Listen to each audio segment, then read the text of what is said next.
Magandang hapon sa inyong lahat. Ito po si Herbert Curia, author promoter ng The Critics Promotion. Ang ating boses at konstruktibong kritisismo, opinyon, komentaryo at konsultasyon sa libong ito. Kakibat ang ating pananalig sa ating banal na Panginoon Diyos, banal na Panginoon sa bayan ng Piliwan ng Galiban ng Santa Maria, ay hinggil sa issue ng paglalagay ng cybercrime desk sa bawat police station ng NCRPO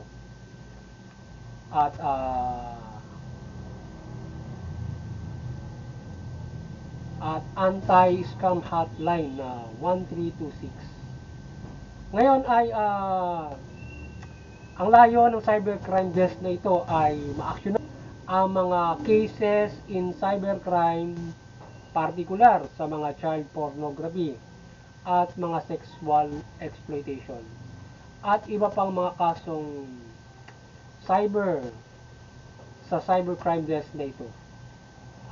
Designated ng ilang mga graduates sa pag-iimbestiga sa mga kasong ganito. So nais ng ating NCRPO ngayon na maglagay ng crime desk sa bawat mga presinto nila o doon sa mga estasyon nila.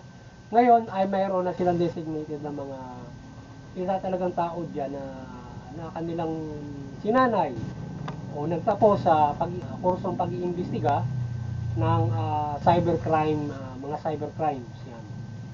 At yung ating meron din tayong cybercrime unit ng PNP diyan. So ito ay kaisa diyan na itatalaga para diyan sa mga cybercrime desk na yan. So yun yung ating para maaksyonan yung mga ganyang klase ng mga cybercrimes yan, ano ba, child pornography, exploitation, etc. Marami lahat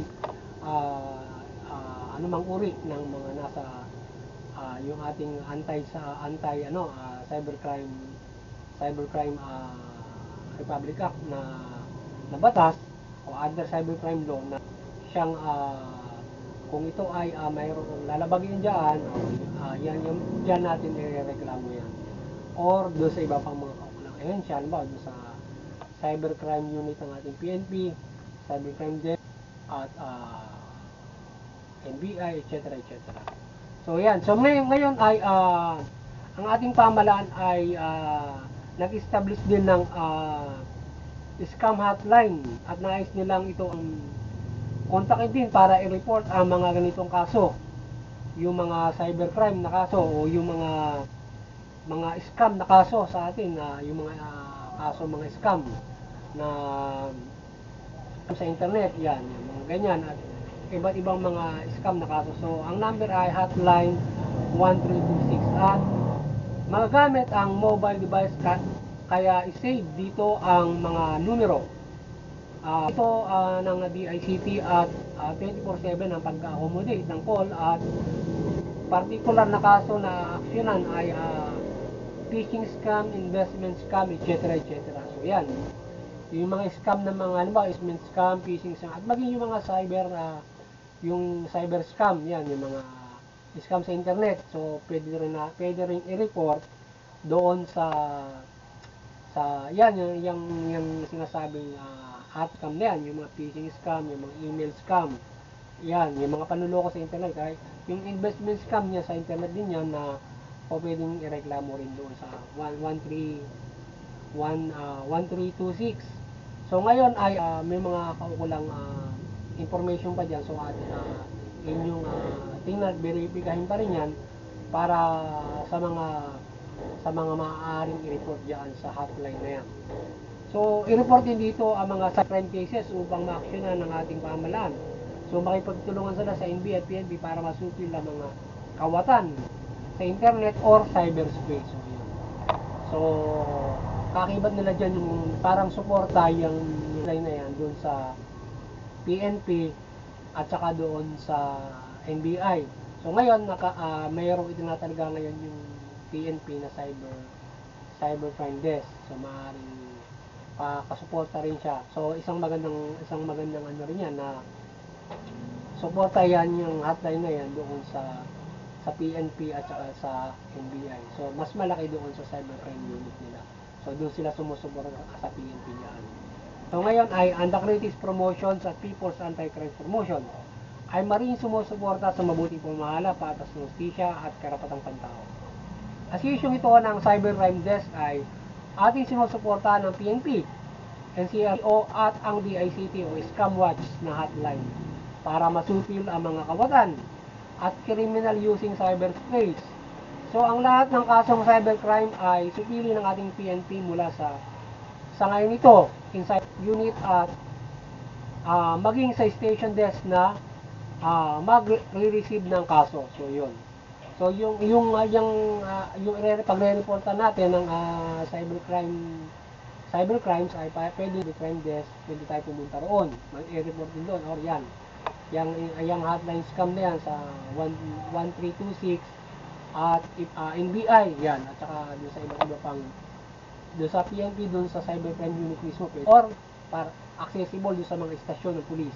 Pero kung gusto nyo, doon sa mismo cybercrime unit ng PNP, karami ata yun yung opisina nun. So, pwedeng pumunta ron kung merong, kung tayo ay nakakaranas ng tayo ay nabiktima ng krimen sa internet o sa cyberspace. So, kung nalabag yung cybercrime law, tayo biktima o kakilala natin, hindi tayo magreklamo. Or ireklamo natin ito dito sa yung ilang mga sakop ng yung scam, hotline scam sa 1326. Yan. Support naman yan sa PNP rin at saka sa NBI. So, ang DICT, bali yan ay ng DICT, suporta ng DICT sa NBI at saka sa NBI. So, yung scam watch yan, scam watch. So, yung DICT at scam watch at NBI, may ting nilang supilin ang mga nakagagawa ng krimen sa online upang hindi ito makapeste ng mga tao sa kanilang mga designated authority o sakop ng kanilang servisyo. At din na paigtingin ang karapatan ng mga tao in using internet kung sinasabotahin nila ang internet connection ng sino man nakapag-internet mula sa phone at wifi connection at etc. ay dapat na aksyonan. So, ang mga bagay nito ay paglabag din sa karapatan na makapag-communicate at makapagsaboto sa internet at ano makukuha sa internet. So, yun, maraming maaari pwede natin yung cybercrime desk na yan at saka yung hotline na yan o yung ating PNP. Yung mga ganon, voice natin na yan, aksyonan yung mga ganyang klase ng mga yung mga nananabotahin ng mga internet ng mga tao, yun, pwede yun, aksyonan yun.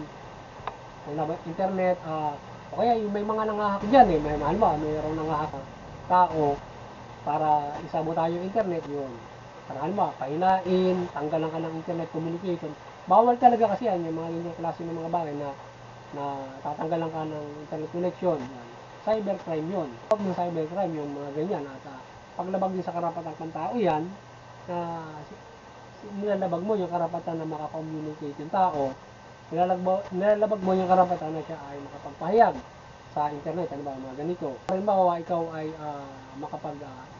makakommunicate ka sa police through using internet or interconnection, halimbawa, yan. So, maging yung sa phone, siguro, maaaring iba yun, yung sa phone na natanggalan ka ng link naman ng telepono. Pero kung using mo yung phone mo ng internet, cybercrime, siyempre ang pasok nun sa ating pagtingin.